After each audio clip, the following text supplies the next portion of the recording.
قال هل ورد ذكر في سجود التلاوة؟ ما نعلم ذلك. جاء حديث لا يثبت سجد وجهي الذي خلق وشق سمعه وبصره، حديث عائشة لا يثبت. فإذا يسبح التسبيح المعلوم إذا سجد للتلاوة، يسبح التسبيح المعلوم. وهل يكبر إذا سجد للتلاوة؟ إن كان خارج الصلاة فلا بأس إذا كبر، ما في ولا ما في دليل على التكبير بالنسبة لخارج الصلاة.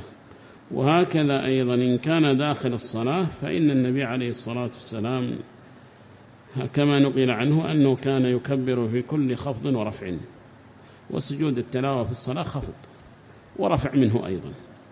وهذا الذي أفتى به السعدي رحمه الله تعالى، وأفتى به الشيخ العثيمين، وظاهر الدليل معهم أنه كان يكبر في كل خفض ورفع عليه الصلاة والسلام، وسجود التلاوة خفض وبعده رفع منه. فهذا عمدة من يقول بالتكبير في سجود التلاوة داخل الصلاة، وأما خارج الصلاة لا يكبر. خارج الصلاة ما عندنا دليل، عندنا داخل الصلاة في كل خفض ورفع يكبر عليه الصلاة والسلام. ومن أخرج سجود التلاوة يحتاج إلى دليل، من أخرج سجود التلاوة عن الخفض والرفع يحتاج إلى دليل بإخراج هذا الفعل عن العموم.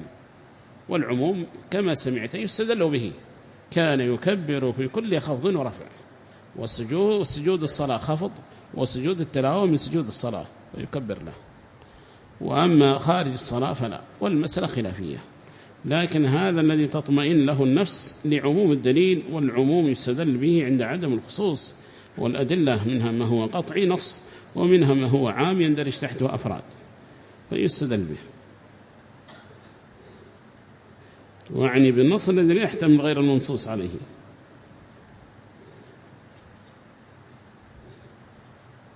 وأما ذكر فما نعلم دليلا صحيحا على ذكر معين في سجود التلاوة.